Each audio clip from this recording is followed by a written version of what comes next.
Student, I am Manish and today we will learn chapter 2nd of ninth class textbook. The subject is history and evolution of computer. Okay, wait a second, let me share my screen.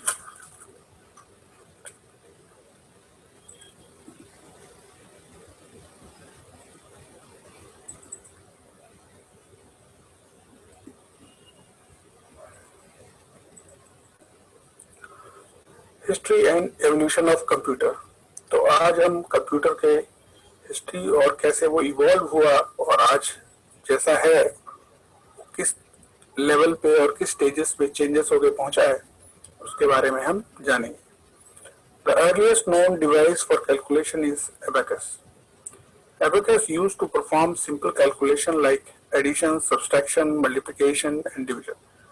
So सबसे पहले किसी machine का use addition, subtraction और multiplication और division में abacus के रूप में हुआ था। तो इसको हम सबसे पहला मशीन कह सकते हैं जिसको हम मैथमेटिकल कैलकुलेशन के लिए यूज किए थे। Okay, next. In 1642, Blaise Pascal developed the first basic calculator. तो इन्होंने सबसे पहले बेसिक कैलकुलेटर डेवलप किया था 1642 में। Then in 1619, Leibniz developed a machine that could perform addition, subtraction, multiplication, division, and can even calculate square root. तो 1619 में Lebanese ने प्रीवियस वाले से भी हाई लेवल का कैलकुलेटर बनाया जो कि स्क्वायर रूट तक भी कैलकुलेट कर सकते थे। However, in the raw machine, the instructions were hard coded into the machine and could not be changed once written. तो एक बार इस प्रोग्राम को लिख देने के बाद या इसमें इंस्ट्रक्शन लिख देने के बाद इसको चेंज नहीं किया जा सकता था। Next, Charles Babbage in 1822 designed and built a model called difference engine. His engine could perform calculation without human intervention. ये चार्ल्स बेबेज उस समय अपने समय से बहुत आगे की सोच रखते थे और उन्होंने ऐसा मैकेनिकल इंजन बनाया जो कि बिना ह्यूमन इंटरवेंशन के, उसमें केवल चलाने में ह्यूमन एफर्ट लग रहा है, बाकी पूरा कैलकुलेशन ऑटोमेटिक होता था। और उस समय ये डिफरेंस इंजन 2 लेवल का कैलकुलेशन कर सकता था। तो ये उस जमाने में ये बहुत बड़ा एक माइलस्टोन था और ये इन्वेंशन उस समय के हिसाब से बहुत आगे की सोच रखने वाले चार्ल्स बेबेज का इन्वेंशन था।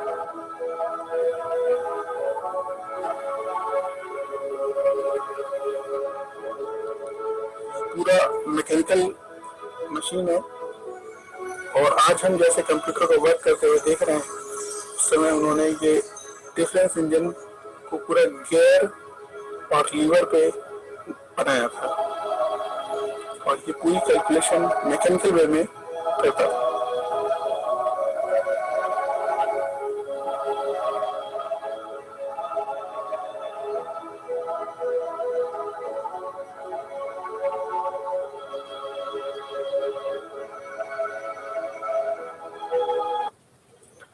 Next, in 1833, Babbage designed a machine called analytical engine. Difference engine के बाद 1833 में Babbage ने analytical engine बनाया। The analytical engine had an arithmetic unit to perform calculation and mechanism to store result and instruction. इन्होंने actually उसको practically बना नहीं पाए थे, बट उन्होंने थियोरेटिकल उसका पूरा डिजाइन बना दिया था, बट उनको फंडिंग नहीं मिल पाई, इसलिए वो उसको साकार नहीं कर पाए। Technology of the electrical engine provided base to the technology of modern computer. ये जो टेक्नोलॉजी जिससे इन्होंने इलेक्ट्रिकल इंजन को डिजाइन बनाया था, यही डिजाइन हम आज के मॉडर्न कंप्यूटर में भी यूज करते हैं।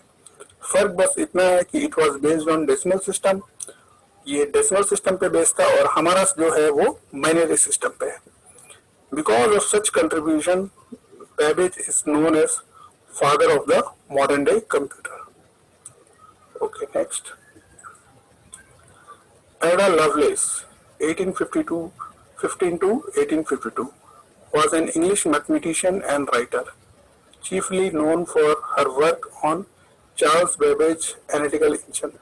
तो ये भी बहुत बड़ी मैथमेटिशियन थी और ये क्वीन भी थी और इन्होंने एनालिटिकल इंजन पर काम किया. She believed by some to be the first to recognize that the machine had application beyond pure calculation and to have published the first algorithm intended to be carried out by such a machine. तो इन्होंने इस machine की capability को जज किया और बताया कि ये मशीन कैलकुलेशन के बाद भी उससे ज्यादा भी बहुत कुछ कर सकता है. She is often regarded as the first to recognize the full potential of computer. She is also regarded as the first computer programmer. Okay, next.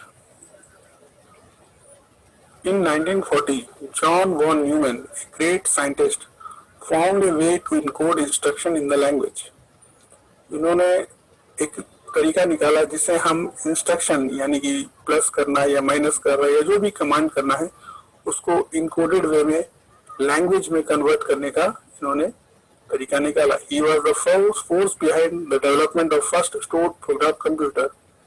हम आज भी इनके द्वारा बनाए गए डिजाइन वॉन न्यूमैन डिजाइन जो कि प्रोसेसर का होता है उससे हम असेंबली लैंग्वेज को स्टडी करते हैं. Okay, next. In 1946, J. Presper, Eckert and John W. Maclay invented ENIAC, that is Electrical Numerical Integrator and Calculator Machine, at the University of Pennsylvania.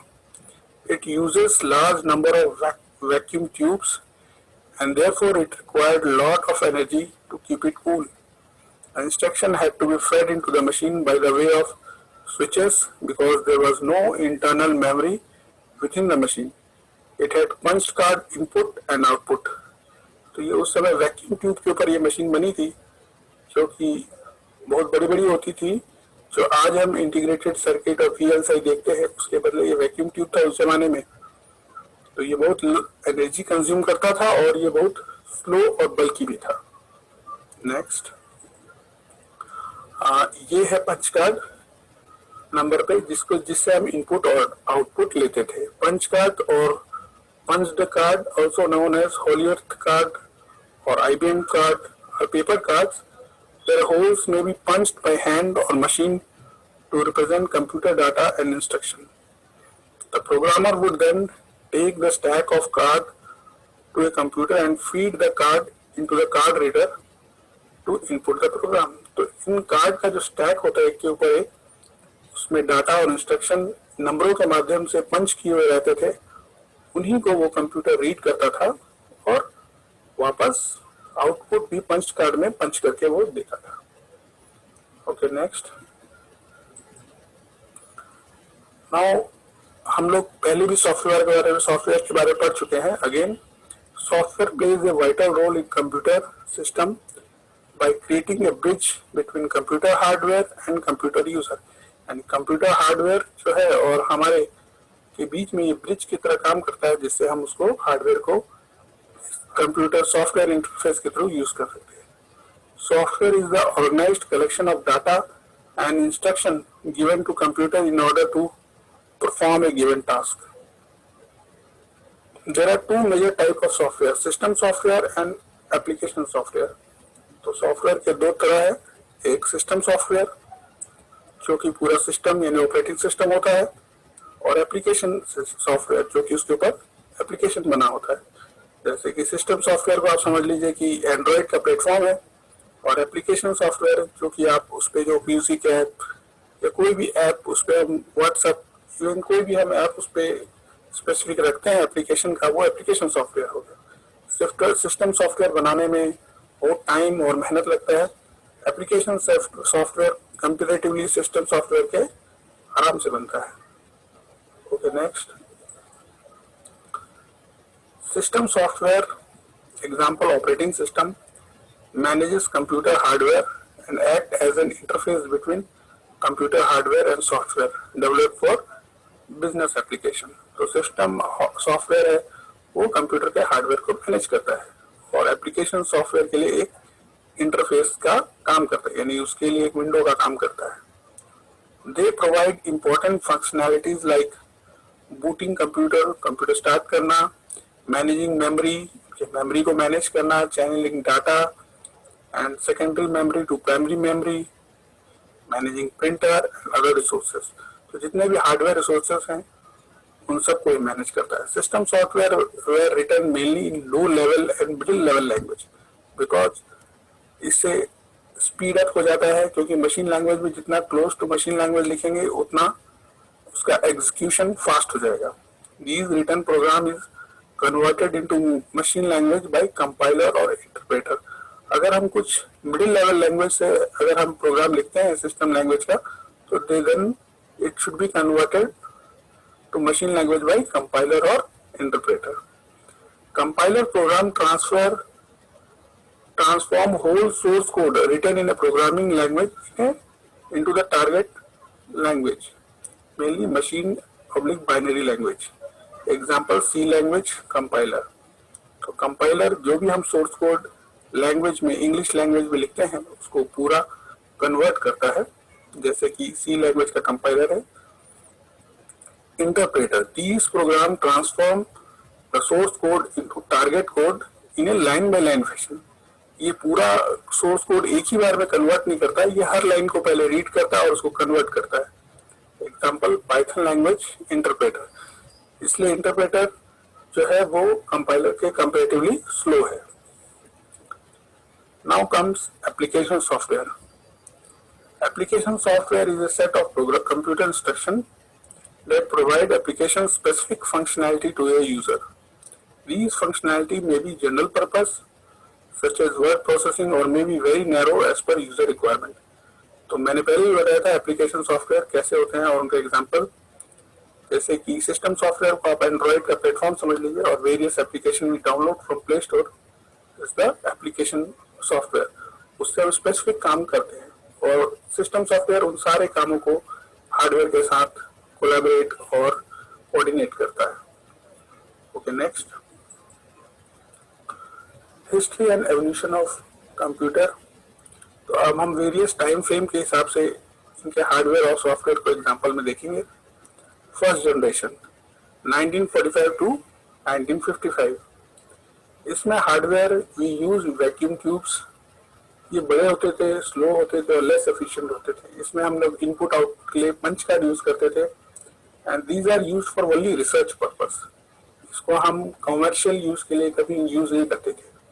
For example is IBM UNIVAC 1. Machine language जो इसमें use होता था वो binary होता था. Okay, next, तो ये है वैक्यूम ट्यूब्स.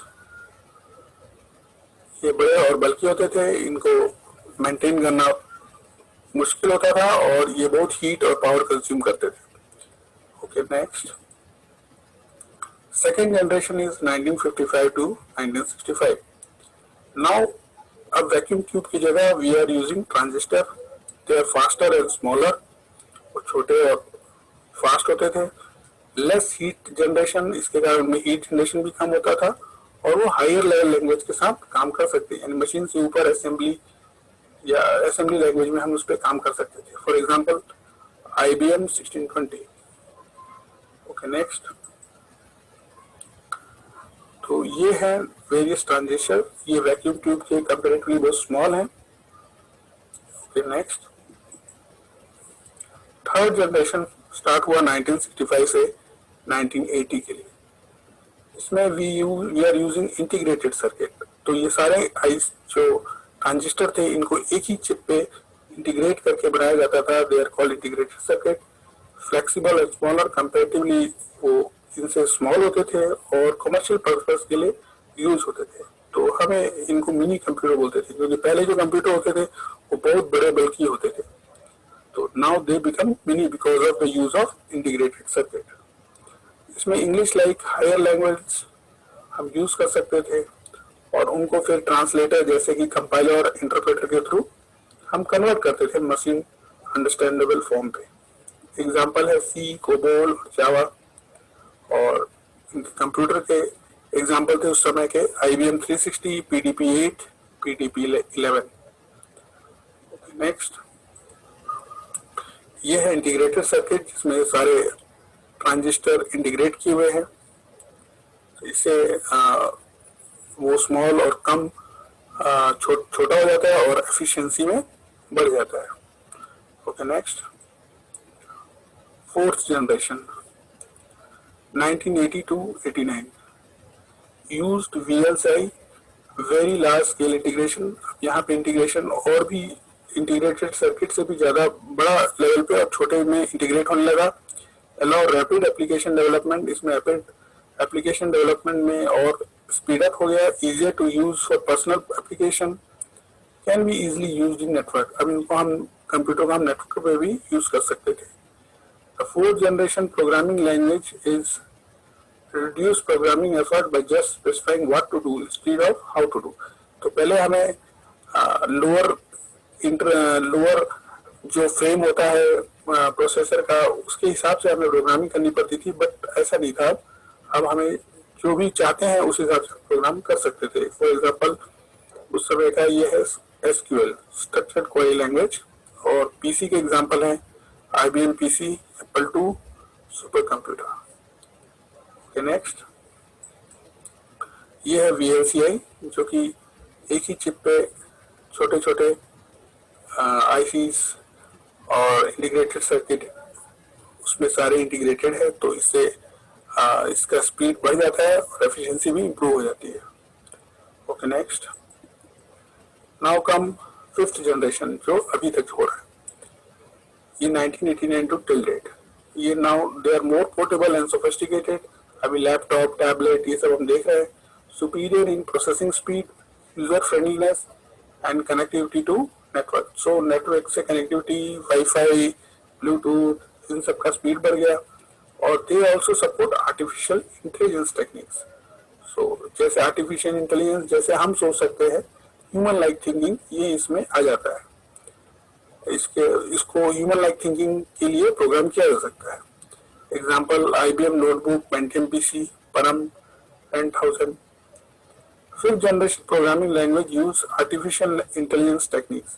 तो इनको हम आर्टिफिशियल इंटेलिजेंस के रूप में प्रोग्राम किया जा सकता है। AI can handle implication and supports human like self learning and problem solving. तो इसमें ह्यूमन लाइक बिहेवियर, थिंकिंग जो है और सेल्फ लर्निंग, ये हम इस PC में हम प्रोग्राम कर सकते हैं।